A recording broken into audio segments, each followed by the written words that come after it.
What's up, blockchain? This is Nick from Truth Blitz. Hope you guys are having a good day. So we're gonna take a quick look at the market, and then we'll get right into it. Looks like we're in a very similar spot as far as Bitcoin price as yesterday. I know we had really gotten up there into the high 11,000s. And it has come back down some. Let me just do a quick refresh for you guys.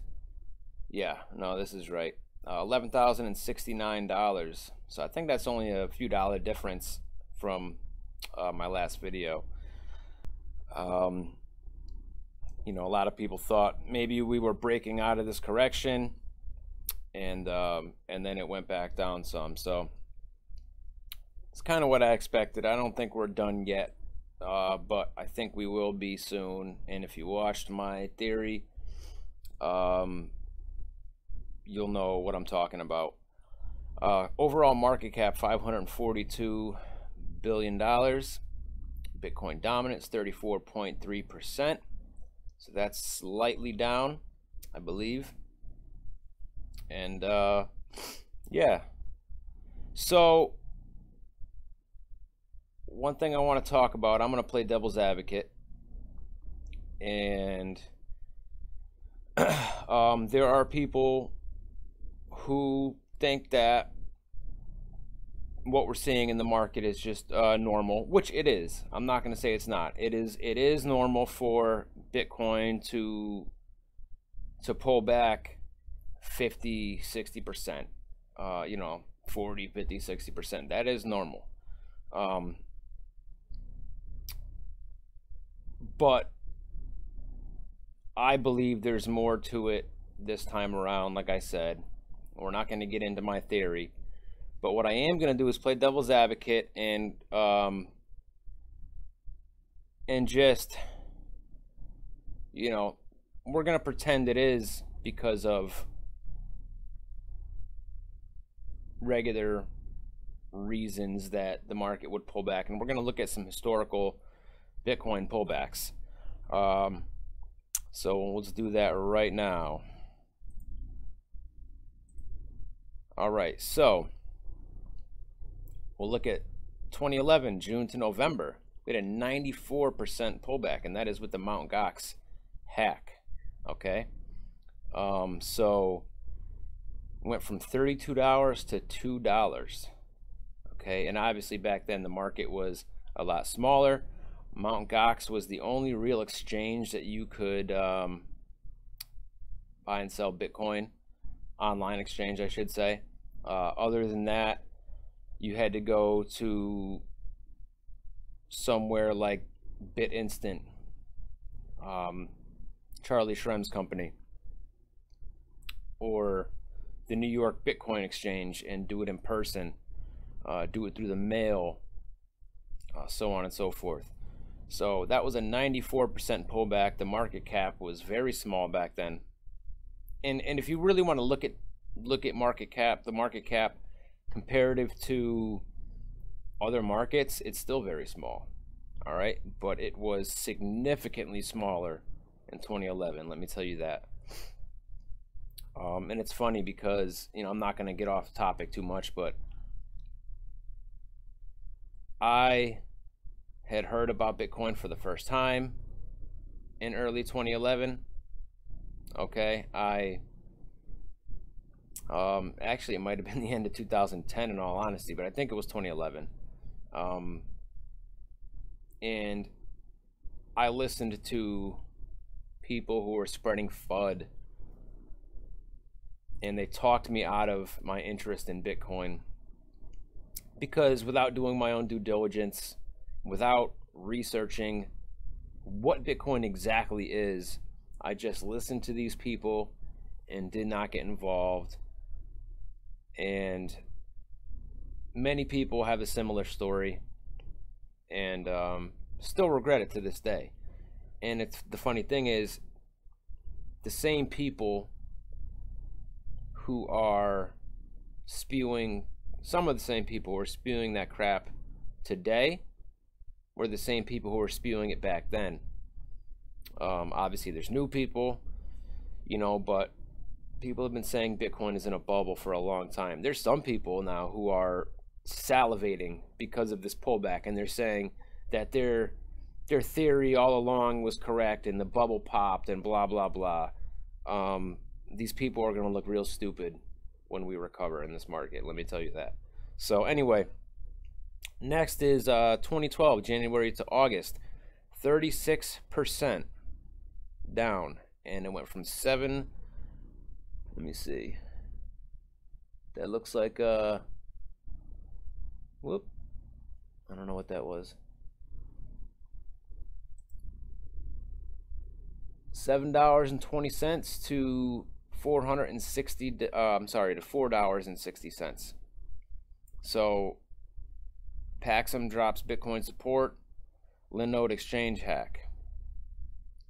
Next is 2013 March 6th to the 11th, down 25% from $49 to $36.50, unexpected Bitcoin fork. Next, 2013 April 10th, down 79% from $266 to $54. Mt. Gox temporarily goes down. So you can see a pattern with Mt. Gox. You know, and I remember when Mt. Gox happened, it was not in Bitcoin yet, but when that happened, when it permanently went down, that was not the first time that Mt. Gox had issues. From what I understand, of course I'm drawing a blank on his name, the French guy who bought Mt. Gox, he really ran it like shit. Didn't know what he was doing, wasn't prepared. For the amount of people that were going to be using Mt. Gox, and really the only reason it stayed open as long as it did was from the price rise of Bitcoin. Anyway, 2014 February 24th, okay, and this is the end of it right here for Mt. Gox, down 49% from 867 to 439. Mt. Gox hack. Okay, so I believe that is when Mt. Gox went down permanently. Was it really a hack? We still don't know. So this one might be a little more memorable for people personally. All right, because there are definitely still quite a good amount of people who were in Bitcoin, you know, when the Mt. Gox hack happened. Okay, but there are a lot of new people who were not in Bitcoin back then. So 2017 June 11th to the 16th, from 3,000 to 869, Bitcoin cash fork concerns. And everybody remembers this one here. 2017 September 2nd to the 15th, down 40% from 5,000 to 2972. China cracks down on trading. You guys all remember that, right?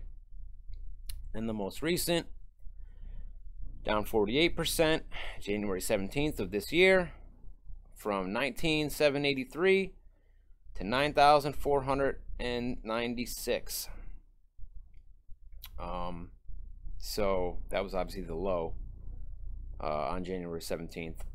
South Korean trading ban confusion, new regulations from China. All right. Now you guys know my theory, and that yes, these things were actual FUD that was being spread, but you guys know my theory, and yes, this added to it, but I don't believe, I feel in my heart that there are other factors at play as to why we're seeing the pullback that we're seeing and how it's getting kept down. So I'm not going to get into that. That's, you know, done and over. I talked about that. But I just wanted to show that it is normal for Bitcoin to see large pullbacks. All right. So if you are brand new to this space, okay, and you got in $17,000, $18,000, all right, and then it got whacked down, and you happen to still be holding your Bitcoin and you didn't sell at a loss, keep holding, because we're going to see it recover. If you look at the pattern with all these, it always recovers and goes higher. So don't sell off and lose money. Just hold, and you may have to hold a little bit longer, but in the end, you're going to be glad you did. All right. So I want to get into Silvertooth. Put out a video last night in a tweet, and this is really, really cool of him to do this. My gift to Truth Blitz and Crypto Blood, and he did this as a thanks for having him on our show. So you can check it out, follow him, watch the video, and I'll just play a little part of it. So you How y'all doing? see. This is Silvertooth here for another video, and this video is a present for Truth Blitz Media and Crypto Blood. They had me on their show, and for that I wanted to do something special for them. I don't have Truth Blitz Media's address, and Crypto Blood, I was going to get him some cigars, but the man's probably smoked every cigar that there is, and I just felt like any cigar I get him, he'd be like, I've already smoked this 10 times, and there's better than that. So I felt like I'd send him a joke of a present. So I decided to do this instead. So this is what I did. I dedicated and did a dedication in both their names for the Vajragini Stupa Fund, and it doesn't matter if they're Christian or if they have no religion at all. Doesn't affect that at all. Okay, so I'm not trying to convert them, or I'm not saying, you know, if they don't like Buddhism, who cares? Who cares? But this is just in the background, okay? So I just did this in their name to hopefully give them positive energy and stuff like that coming from me. Because it's said in Buddhism that anyone who donates to a monastery gets good karma for as long as that monastery stands. So every single day that that monastery is there, the person that donated, and I donated in both their names, every single day that that monastery is there, they're gaining good karma and good things are happening for them, and it's erasing bad things that they've both done. So I did this for them, not to try to convert them, if you know what I mean. So this is a 15-foot tall stupa, and it's made of stone, and in it is holy relics. And in it, here's a list of holy relics in it right there. And this is to build and maintain. This is for the cost of building and maintaining the stupa. And it's said in Buddhism that anyone who sees a stupa or walks around a stupa will have seeds of enlightenment planted in their head. So if they're reincarnated, or they're born and they're reincarnated and born reincarnated, it may take them 1,000 lives, because they may be the biggest piece of crud on earth. But eventually that seed that you planted by seeing that or walking around that will hatch. It will be born, and they will have a seed of enlightenment just from seeing this item. So very cool of him to do that. You know, to me, something like this, because he didn't have to go do this, so something like this is better than, and I tweeted this to him and retweeted it on my account. You know, something like this is better than an actual, what I'm looking for here, a physical gift. So, you know, very cool of him to do that. So it's very much appreciated, Silvertooth. Thank you very much. It definitely means a lot.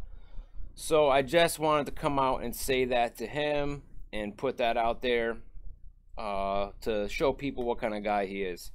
So that is pretty much it right now, guys. I have updated the Gunbot purchase section on my website, showing the different levels, the different Gunbot packages you can buy, varying in price. I am in the middle of setting up my Gunbot affiliate program.